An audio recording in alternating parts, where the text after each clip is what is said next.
لیلۃ القدر، انا انزلناہ فی لیلۃ القدر وما ادراک ما لیلۃ القدر لیلۃ القدر خیر من الف شہر تنزل الملائکۃ فیہا باذن ربہم من کل امر سلام ہی حتی مطلع الفجر۔ ہم نے قرآن کو لیلۃ القدر میں اتارا، تمہیں کیا خبر کہ لیلۃ القدر کیا ہے؟ اس میں فرشتے اترتے ہیں اور یہ صبح تک رہتی ہے۔ لفظ قدر عربی میں اس کا ایک مطلب ہے قیمت، سبحان اللہ۔ تو اللہ نے کہا میں تمہیں بتاؤں، آپ سب تاجر بیٹھے ہو، لیلۃ القدر کی قیمت کیا ہے؟ 1000 مہینوں سے بہتر ہے، 1000 مہینوں سے بہتر ہے۔ اب 1 روپے پر 1000 نفع لے سکتے ہیں؟ دنیا میں کوئی ایسا کاروبار ہے؟ جو ہیروئن بیچتے ہیں وہ بھی نہیں لے سکتے۔ اور میرا اللہ کہہ رہا ہے ایک رات 1000 مہینے، یعنی کوئی 82-83 سال۔ یہ تو آ گیا پہلا قدر۔ دوسرا اس کا مطلب ہے تنگ پڑ جانا، تنگ پڑ فقدر علیہ رزقہ۔ تو تنزل الملائکۃ فیہا، تنزل الملائکۃ والروح فیہا، کہ اس رات اتنے فرشتے اترتے ہیں کہ زمین تنگ پڑ جاتی ہے، سبحان اللہ، اتنے فرشتے آتے ہیں زمین تنگ پڑ جاتی ہے۔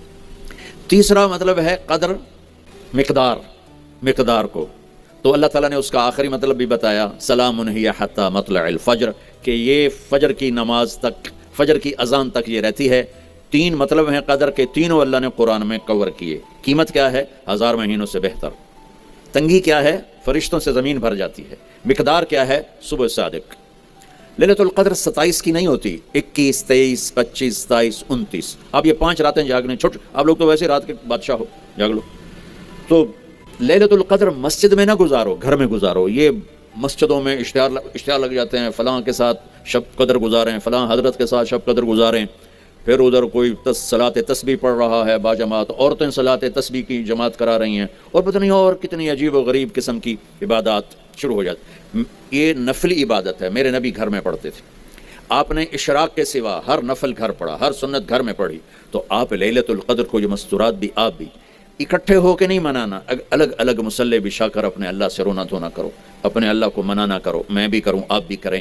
نوافل کی جیسے ابھی شب برات گزری تو اشتہار تھے، میں جا رہا تھا ادھر علام آباد میں، ایک جنازہ ہو گیا تھا، تو اشتہار فلاں حضرت کے ساتھ شب برات گزاریں، فلاں مسجد میں شب برات گزاریں، فلاں جگہ شب برات گزاریں۔ بھائی وہ گھر میں منانے کی ہے، مسجد میں نہیں۔ میرے نبی نے نفلوں کو تنہائی میں ادا کیا، فرض کو مجمع میں ادا کیا۔ لیلۃ القدر میں جاگنا نفل ہے، اور پھر جب اکٹھے ہو جائیں گے لوگ اور عورتیں تو پھر ساتھ غیبت بھی چلے گی، اور ایک غیبت کا بول ساری رات کو اڑا کے رکھ دے گا۔ مردوں یا عورت اکٹھے ہو جائیں غیبت سے تو بچتے نہیں، نہ ہی رک سکتے ہیں۔ سندھ سے ہم بائی روڈ آ رہے تھے، کراچی سے بائی روڈ جماعت تھی، تو وہ راستے میں بڑی غیبت کریں، نوجوان تھے سارے نئے نئے، میں چپ کر کے سنتا رہا۔ جب کہ 2 دن گزر گئے نا تو ہمارے پاس بڑی وین تھی، میں نے کہا بچوں ایک نصیحت کرتا ہوں کہ غیبت نہ کیا کرو، مذاق کرو، ہنسا کرو، کھیڑا کرو، غیبت نہ کرو۔ تھوڑی سی میں نے اس پہ بات کی تو بڑے متاثر ہوئے، کہا جی ٹھیک ہے انشاءاللہ آئندہ بالکل نہیں کریں۔ کوئی آدھا گھنٹہ گاڑی میں سناٹا رہا، آدھے گھنٹے کے بعد ایک بولے مولانا یہ غیبت نہ کریے تو پھر گلاں کی کریے۔ یہ میرا کلچر ہے، لہٰذا عورتیں عبادت کے لیے بھی اکٹھی ہوں گی تو غیبت شروع ہوگی، مرد مسجد میں اکٹھے ہوں گے وقت ضائع ہوگا، غیبت شروع ہوگی۔ میرے بھائی بہنوں، ہر نفل کو گھر میں گزار، اپنے گھر کو بابرکت بناؤ، اپنے گھروں میں نفل پڑھو، تلاوت کرو، ذکر کرو۔ صرف اشراق کے نفل میرے نبی مسجد میں پڑھتے تھے 2 رکعت، باقی ہر نفل آپ نے مسجد میں ادا کی۔ تو یہ چند چیزیں رمضان کے متعلق میں نے عرض کی ہیں۔ اب ایک بڑی اہم بات میں آپ کے سامنے عرض کرنا چاہتا ہوں، رمضان کی دولت کسے ملے گی، رمضان کی برکات کسے ملیں گی اور کون محروم ہو جائے گا؟ آپ نے فرمایا 4 آدمی ایسے ہیں جن کی رمضان اور شب قدر میں بھی بخشش نہیں ہوتی، بس اس سے ہم اپنے آپ کو بچا لیں۔ کون ہے یا رسول اللہ؟ آپ نے کہا مدمن خمر، شراب کا عادی، کبھی کوئی پی لے توبہ کر لے، میں اس کی اجازت نہیں دے رہا ہوں، مدمن کا لفظ ہے جو روزانہ شراب پیتا ہے، اس کی رمضان میں بخشش نہیں۔ عاق لوالدیہ، جو ماں باپ کا نافرمان ہے، اس کی بخشش نہیں۔ قاطع الرحم، رشتہ داروں سے لڑنے والا، اس کی بخشش نہیں۔ المشاحن، دل میں بغض رکھنے والا، اس کی بخشش نہیں۔ ہر وہ چیز جو میرے آپ کے لیے نقصان دہ اللہ نے حرام کر دی، ہر وہ چیز جو میرے آپ کے لیے مفید ہے اللہ نے حلال کر دی۔ سود حرام کر دیا۔ ہماری پاکستان کی معیشت نہیں، پوری دنیا کی معیشت ڈوبی پڑی ہے، سارے ملک قرضوں پہ چل رہے ہیں، سود نے پوری دنیا کو تباہ کر دیا۔ تو میرے اللہ تعالیٰ نے، آپ دیکھتے نہیں میرا اللہ کہتا ہے فَأَذَنُوا بِحَرْبٍ مِّنَ اللَّهِ وَرَسُولِهِ، اگر سود نہیں چھوڑو گے تو میرے اور میرے رسول مل کر تمہارے خلاف جنگ کریں گے۔ تو ہر وہ چیز جو مضر ہے اللہ اس سے بند، چونکہ سود چند ہاتھوں میں دولت اکٹھی کر دیتا ہے اور غریبوں کے چولہے ٹھنڈے ہو جاتے ہیں، یہ اللہ کو ناپسند ہے۔ جو بھی بھائی پھنسے ہوئے ہیں نکلنے کی نیت کریں اور کوشش کریں، انشاءاللہ چین کی نیند سوئیں گے، چین کے سے اٹھیں گے۔ ایک عبد الرحمن بن عوف کے 4 اصول بتا دیتا ہوں، سب تاجر بیٹھے ہو، اور صحابہ میں سب سے مالدار ہستی تھے۔ انہوں نے ایک دن فرمایا میں نے زندگی بھر نہ ادھار خریدا نہ ادھار بیچا، اگرچہ یہ آپ کو آج کے ماحول میں بڑی عجیب بات لگے گی چونکہ ہمارے سارے بازار ادھار پہ چلے گئے ہیں۔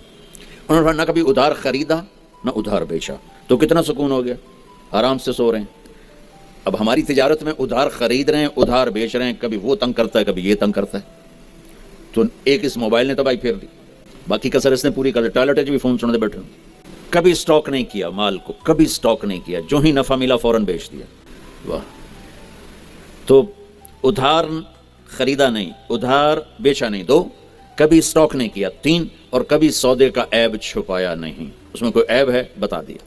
آپ اس پہ آ جائیں، آپ کو شروع میں مشکل ہوگی، اس کے ساتھ سچائی اور دیانتداری کو جوڑ دیں، اللہ کی قسم آپ کا سوتر منڈی جانا بھی عبادت بن جائے گا، آپ کا مل میں جانا بھی عبادت بن جائے گا اگر آپ اپنے تجارت کے ساتھ سچائی اور دیانتداری کو لے آتے۔ پھر اللہ تعالیٰ نے اس میں غریب آدمی کے روزے اچھے گزر جائیں، عید اچھی گزر جائے، اس کے لیے اللہ تعالیٰ نے صدقہ فطر رکھا ہے۔ ہم اسے عید کے ساتھ جوڑ دیتے، پہلی رمضان سے دینا چاہیے تاکہ غریب اپنا کوئی روزہ تو رکھ سکے، پہلی رمضان سے 29 رمضان تک جب مرضی دے دیں، اور اگر وہ فطرانہ ادا نہیں کرتا تو اس کے روزے اس کے سر کے اوپر سے بھی نہیں جاتے، وہیں کھڑے رہتے ہیں۔ اور عام طور پر یہاں اخبار میں ٹی وی پر گندم کے لحاظ سے آتا ہے 2 سیر کڑک دے دو، وہ تھوڑے سے پیسے ہیں، 100-200 روپے ہے۔ میں آپ کو آپ سب مالدار لوگ بیٹھے ہیں، میں آپ کو اپنے نبی کا صدقہ فطر بتاتا ہوں کہ آپ کیا دیتے تھے۔ آپ کشمش دیتے تھے، کھجور دیتے تھے، جو بھی دیے ہیں۔ تو کشمش 3 کلو، بازار میں 3.5 کلو، بازار میں جا کے پوچھیں جو سب سے اچھی کشمش ہو یا پھر درمیانی، گھٹیا نہیں درمیانی اور سب سے اچھی، وہ پتہ کریں وہ کتنی ہے، 1000 روپے کلو ہے، 1500 روپے کلو ہے۔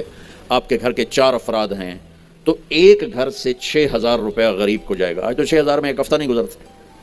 تو اب سب سے عرض کرتا ہوں ویسے بھی خیرات کریں، افطاریاں کروائیں، اور صدقہ فطر کشمش کے حساب سے دیں۔ یہ آپ سب بھائی بہنوں کی خدمت میں گزارش ہے۔ اللہ نے آپ کو رزق دیا، خرچ کریں، یہی آپ کے ساتھ جائے گا، باقی سارا ادھر ہی رہ جائے گا۔